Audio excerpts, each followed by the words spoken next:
And as I continue through the woods of Punkintown, coming up to yet another artifact.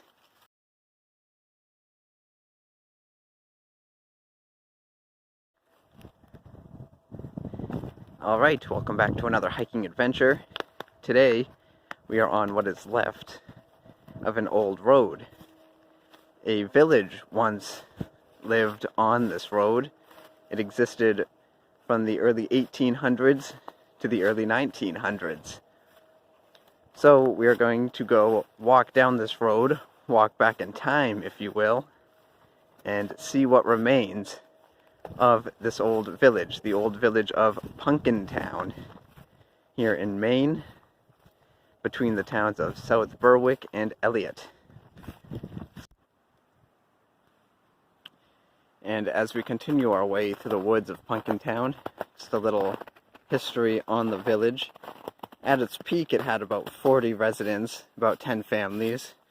So it was a very small village, but they were like a world unto themselves. They were totally self-sufficient, and they remained that way, very isolated from the surrounding towns of South Berwick and Eliot. And they remained that way until the early 1900s, when a series of events eventually led to the village's demise. It started with a house fire, a forest fire that destroyed several more houses, and what appeared to be the final nail in the coffin was a tuberculosis outbreak in the 1920s. And we have come up to our first artifact from the village. Here is a quarry pond from, well, a quarry that was here. You can see the rock I'm standing on. What was cut into.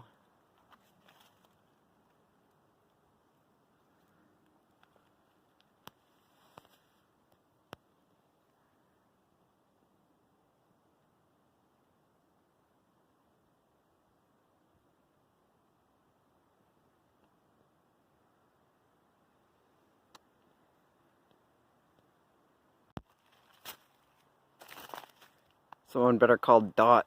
There's a tree down, a large tree in the middle of the road. Alright, so I'm gonna get around this over there. I believe that's the mill pond out in the distance that way. So we're gonna continue. Alright, it's our next artifact. Come across one of several cellar holes in the area. Of course, from the residents. Punkintown Road is right up there. The house sat right here.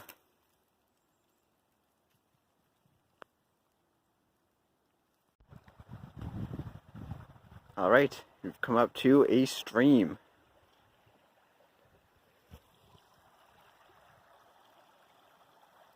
Feeds into the Bartlett Mill Pond off in the distance. This bridge is not a relic of Punkintown, but what is a relic of Punkintown is all of this stonework along the sides of the brook. Beautiful stonework.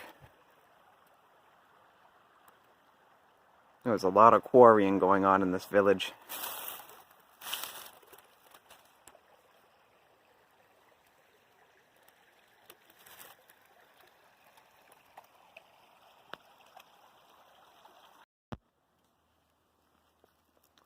And as I continue through the woods of Punkintown, coming up to yet another artifact. It is a family cemetery up on that hill. So let's get up there and get a closer look. You can see this is the Plaisted family cemetery.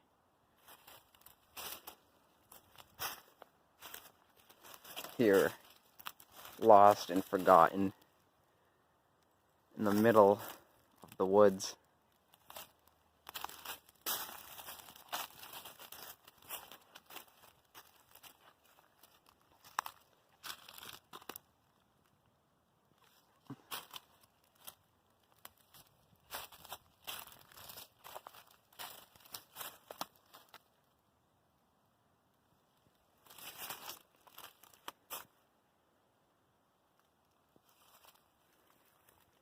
mill pond from the distance as their cemetery sits up here on a hill.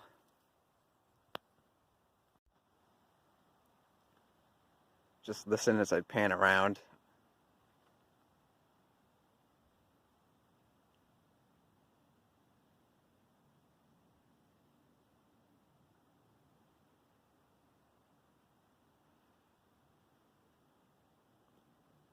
Great shot of the mill pond here.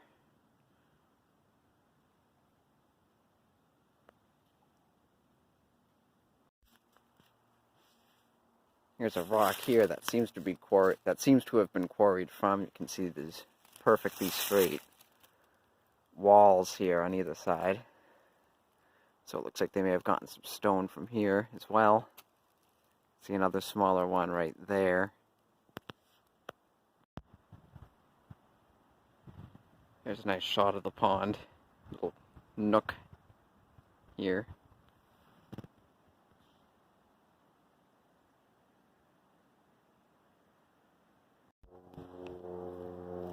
Wow. How much longer do you think this tree will be up for?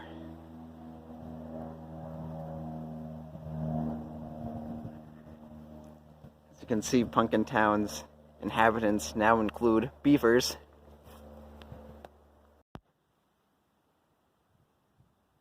Do you think this tree fell right through there, or do you think it was aimed? No, that would be seriously impressive if it just happened to, right in between those two areas, get hung up on that little nub on that tree to make a perfect 90-degree angle.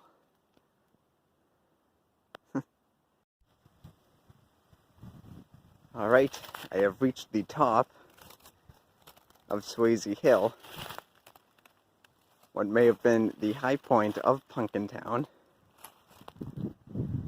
There's the pond down below. Can't confirm that at this moment, but I do believe this was the top of Punkintown. Not much by way of artifacts, except for a little pile of rocks there.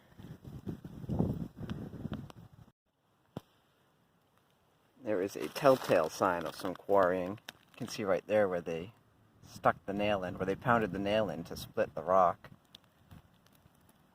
Go down, they're starting to fade away. But you can see that one pretty clearly. You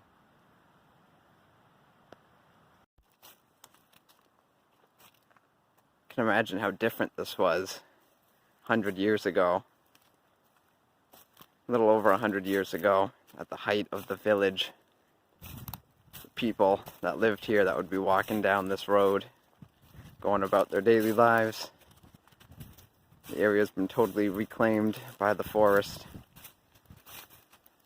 So at the beginning of the video, I said that this village met its demise in the early 1920s. There were inhabitants of the village that did live beyond that era. One of the latest known inhabitants was Ellen Jane. She was seen walking down the streets of the surrounding towns as late as 1960. Alright, I am starting to hear a busy road in the distance, which means that this hiking adventure is just about over. As I continue walking down Old Punkintown Road, walking back down the way we came in, there are more places to discover in this forest. We saw a few of them today, but there is more. There are more places. So we will definitely be coming back here at some point to explore some of the paths that we did not explore today. But for now, I hope you enjoyed this video. I hope you enjoyed this hiking adventure coming along with me. Thank you for watching.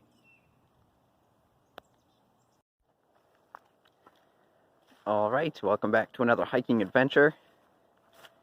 Today, we are on what is left of an old road, because there was a